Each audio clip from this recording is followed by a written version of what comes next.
साथियों, सभी लोगों को अभिषेक सिंह का लखनऊ से नमस्कार। कैसे हैं आप लोग? उम्मीद करता हूँ अच्छे होंगे, सब कुछ बहुत बढ़िया चल रहा होगा। साथियों, आज का ये जो वीडियो है ये इस परिप्रेक्ष्य में बनाया गया है कि बहुत सारे यूट्यूब चैनल, बहुत सारे कोचिंग क्लासेस इलाहाबाद के ये बता रहे हैं कि पुरानी नियमावली से आएगी वैकेंसी।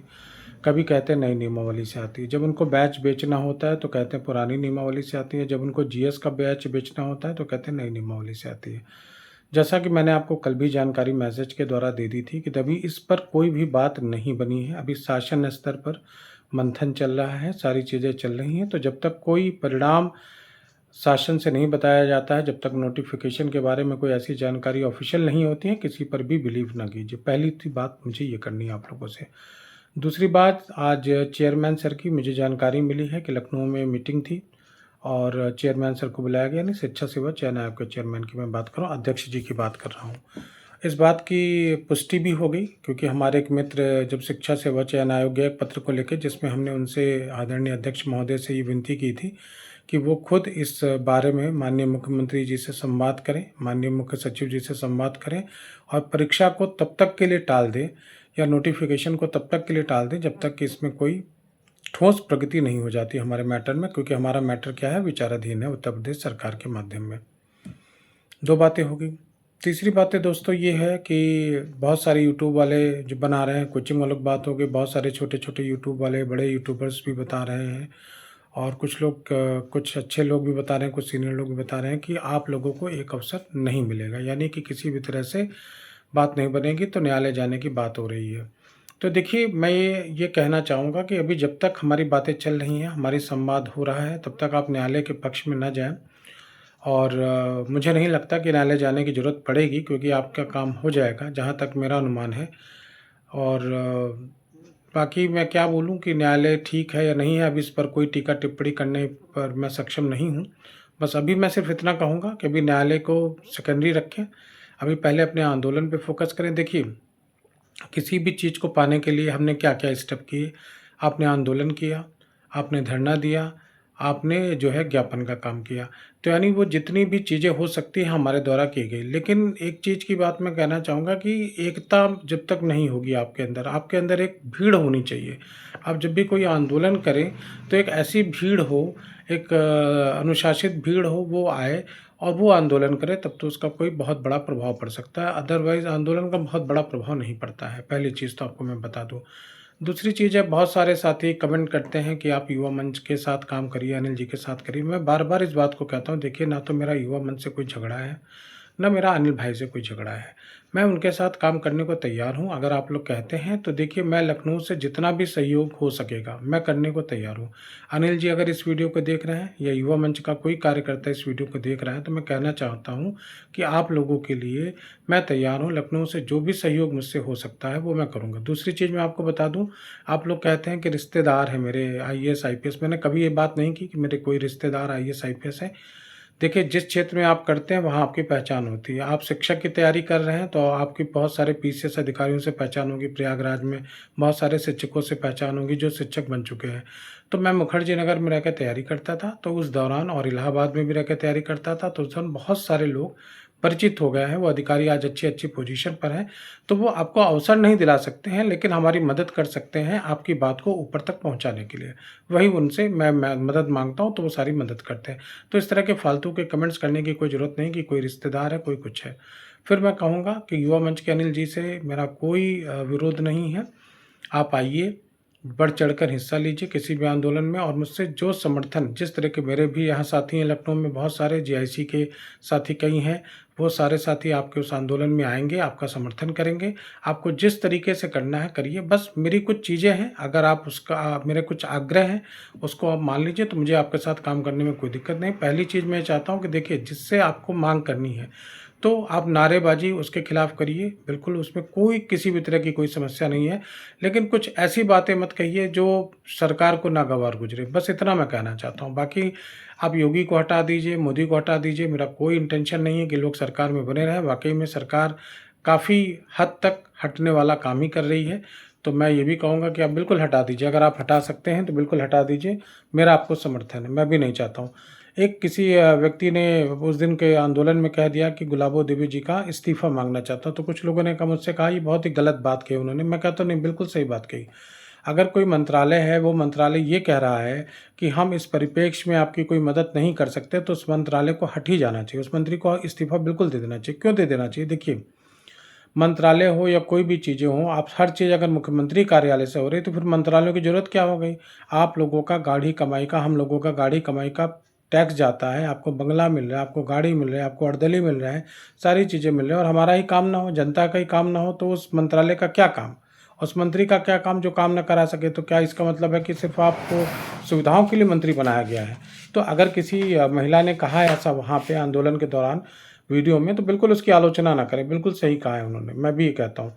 तो अब देखिए करना क्या है, जैसे कि हमारे कुछ साथी गए थे शिक्षा सेवा चयन आयोग, मैंने कुछ साथियों से कहा, लेकिन फिर भी संख्या कुछ खास पहुंची नहीं।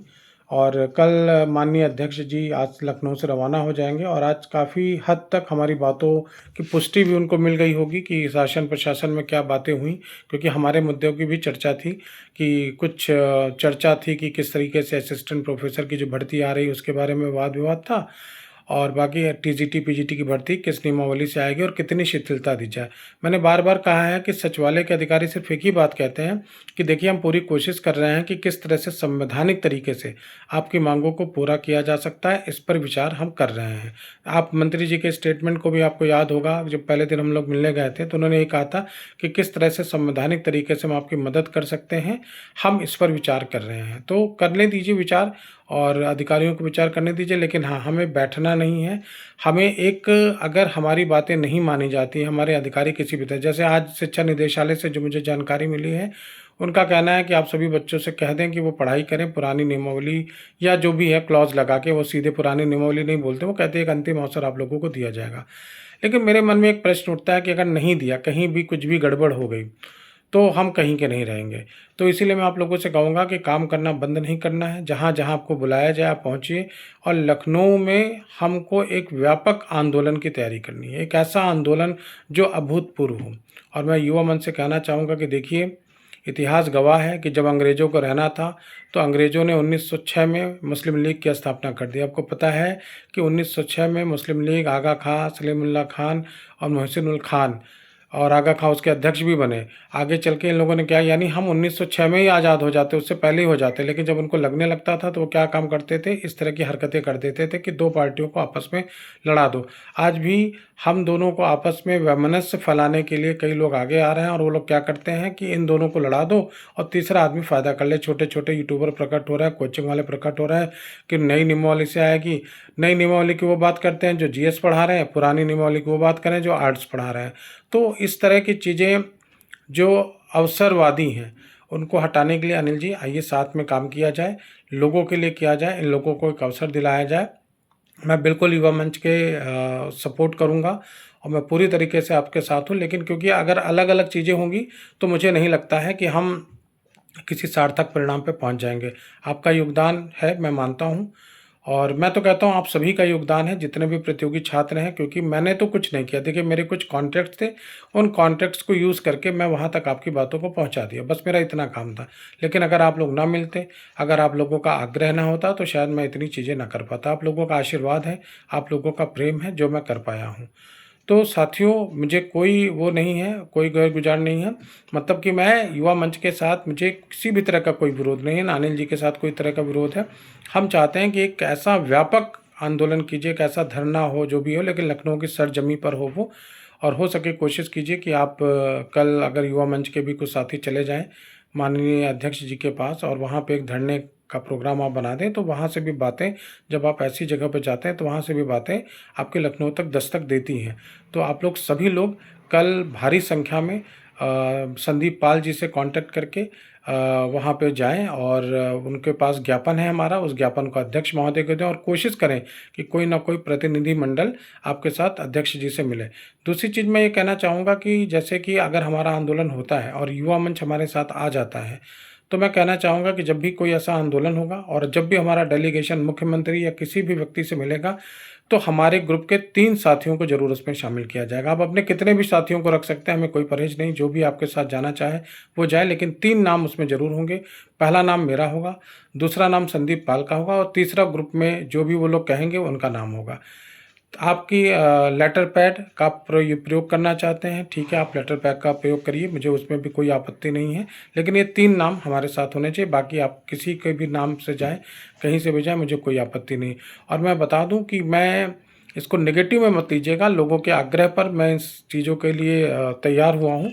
बाकी तो मैं आप लोगों के लिए जो करना कर सकता हूँ वो मैं कर रहा हूँ रेगुलर स्थिति में। तो मैंने बात स्पष्ट कर दी है, बार-बार मुझसे मत कहिएगा कि आप और अनिल भैया साथ हैं। अगर अनिल जी आना चाहते हैं साथ, तो उनके पास मेरा नंबर है, उनके पास मेरा व्हाट्सएप है, उनके हर कार्यकर्ता के पास मेरा नंबर है। कुछ साथी उनके साथ भी हैं और हमसे भी हमें भी फ़ोन करते हैं कि भैया देखिए आप भी अच्छा कार्य कर रहे हैं सर, हम चाहते हैं कि हम लोग मिलके काम करें। तो देखिए मुझे भी आज कोई गुरेज नहीं है, हम भी चाहते हैं कि उनके, क्योंकि सरकार को झुकाना है और सरकार तभी झुकती है जब हम अलग-अलग नहीं, हम लोग एक केंद्रित शक्ति बन के उभरें।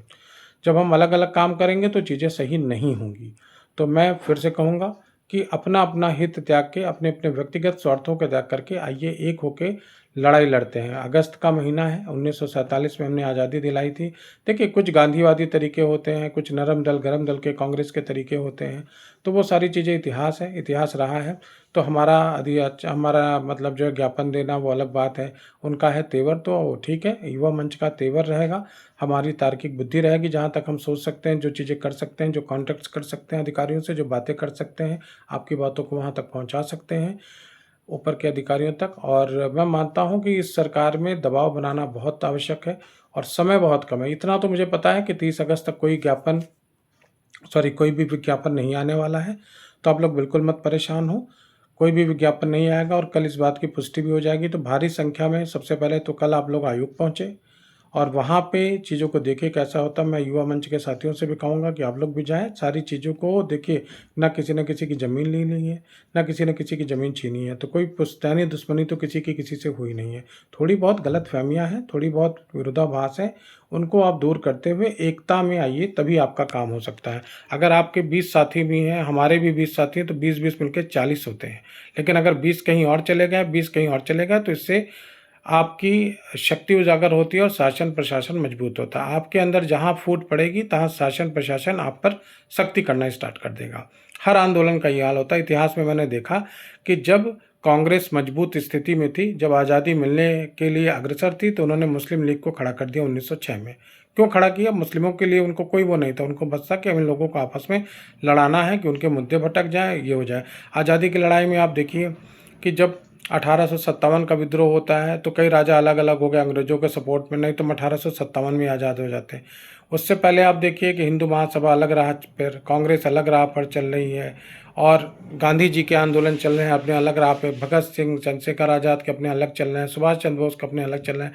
लेकिन यही आपस में सामंजस्य होता सबका, आपस में सब लोग एक होते तो आज़ादी बहुत पहले मिल गई होती। तो इतिहास पढ़ने का सबसे बड़ा लाभ यही होता है कि हम उन परिस्थितियों से सीखें और उन परिस्थितियों को अपने ऊपर हावी ना होने जाए। तो दोस्तों, मैं आपसे आग्रह करता हूं कि सारे मन मुटाव को मिटाते हुए आइए, समय बहुत कम है। अगर ये नियमावली लागू नहीं हुई तो लाखों लोगों का जो घर परिवार है बर्बाद हो जाएगा, लोगों के घर के चूल्हे बर्बाद हो जाएंगे, बहुत गरीबी में लोग जी रहे हैं। एक उम्मीद है, उसके बाद ना तो उनके पास एज रहेगी, ना तो उम्र रहेगी, कहने का मतलब है ना तो उनके पास किसी तरह के कोई सपने रहेंगे। और किसी के सपने जब मरते हैं ना, तो उसका जीवन हमेशा के लिए ख़त्म हो जाता है। मैं ये महसूस करता हूँ। मेरा भी सपना था आईएएस बनने का, मैं नहीं बन पाया, तो आज तक मैं सोचता हूँ कि यार मैं आईएएस बनना चाहता था, आईएएस नहीं बन पाया।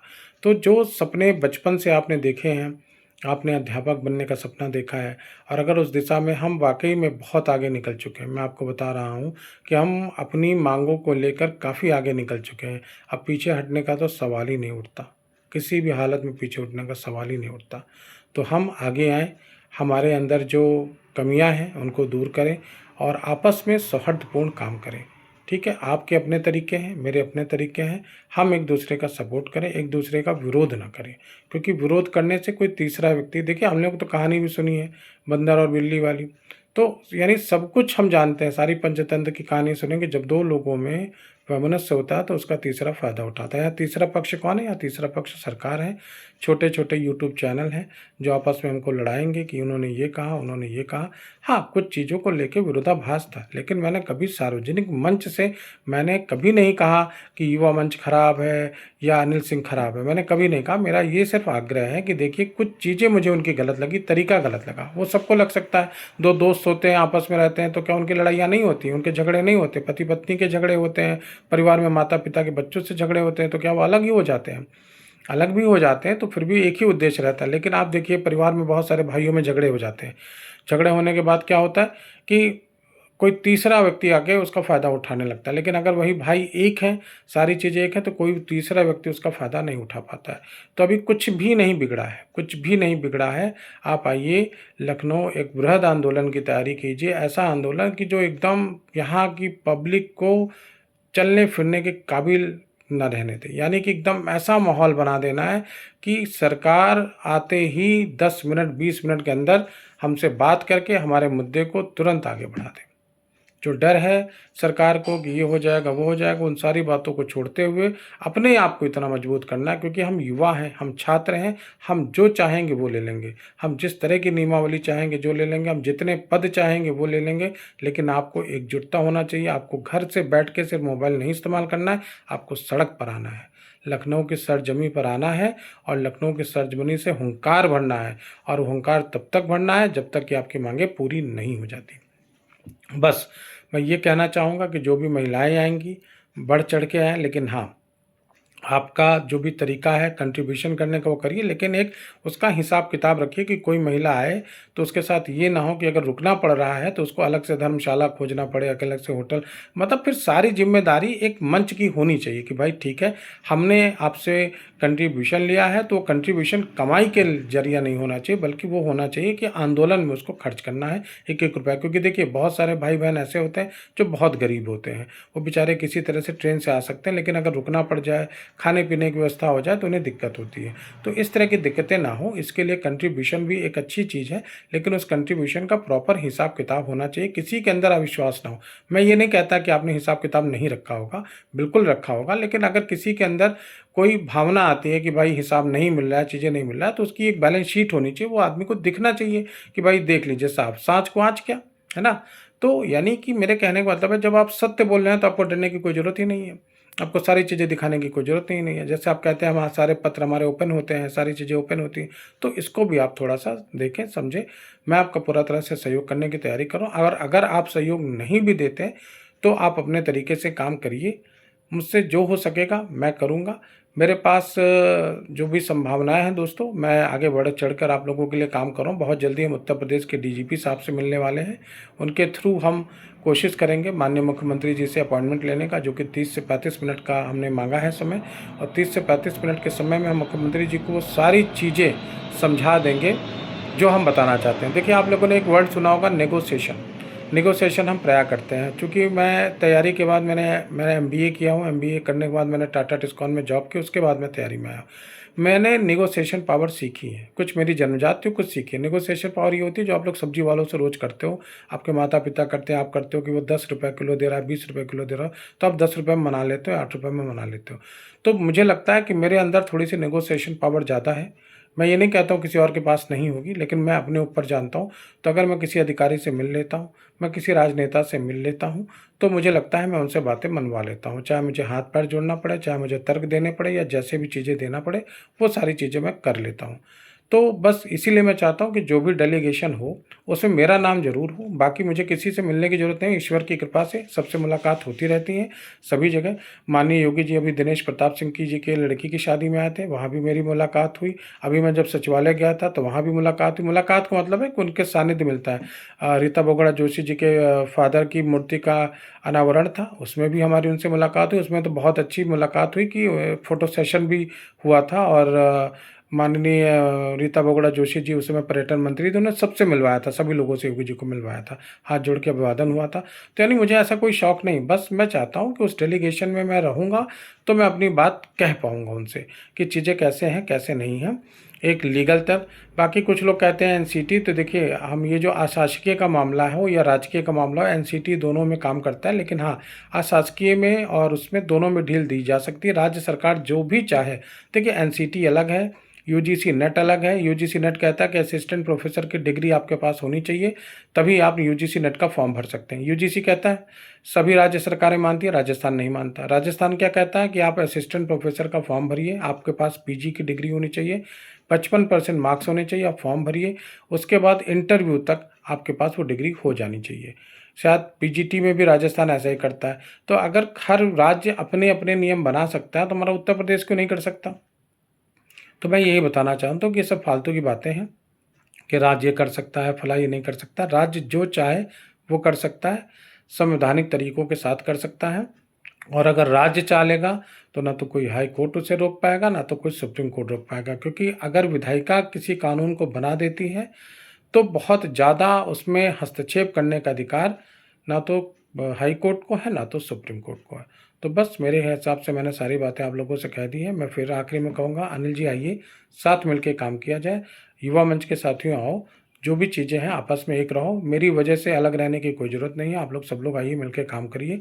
और अगर फिर भी आपको लगता है कि आप मेरे जो साथ कोई कमी है मेरे अंदर, मेरे साथ काम नहीं कर सकते, तो आप लोग एक आंदोलन की तैयारी कीजिए, बृहद आंदोलन की तैयारी कीजिए कि अगर मांगे नहीं मांगी जा रही हैं, क्योंकि अधिकारियों का देखिए कोई भरोसा नहीं है। मैं अधिकारियों को जानता हूँ, मैं अधिकारियों के साथ उठता बैठता हूँ, तो इनकी बातों का कोई बहुत ज़्यादा भरोसा नहीं करना चाहिए। जैसे मैंने बताया, निदेशालय में आज कहा गया कि जाके साथियों से कहो पढ़ाई करें, उन्हीं के पक्ष में फैसला आएगा। तो आप लिखित क्यों नहीं दे देते? अगर आपको इतना आश्वासन है तो आप लिखित दे दीजिए, तो सभी लोग पढ़ाई में मशगूल हो जाएं।